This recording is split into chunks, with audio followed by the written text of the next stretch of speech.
पार्श्वभूमीवर पहिलं विमान मुंबईत दाखल। अबुधाबीवरून 350 भारतीयांची पहिली बॅच मुंबईत सुखरूप पोहोचली।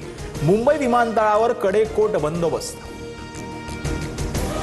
नागपूरच्या एसबीएल कंपनीतील स्फोटामध्ये 19 जणांचा मृत्यू। मुख्यमंत्री फडणवीसांकडून जखमींची विचारपूस। दोन्ही अधिकाऱ्यांवर गुन्हे दाखल, कठोर कारवाई होणार, मुख्यमंत्र्यांचं आश्वासन।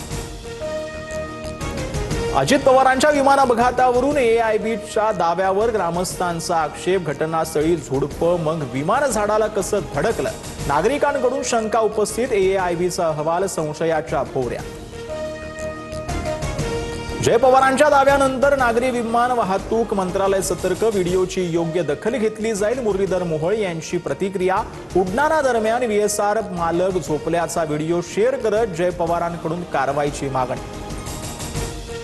अंजली दमाने यांचे धनंजय मुंडेंवरील आरोप लोकायुक्तांनी फेटाळले। मुंडेंवरील कृषी साहित्य खरेदीच्या आरोपात तथ्य नाही, उच्च न्यायालयाची स्पष्टोक्ती।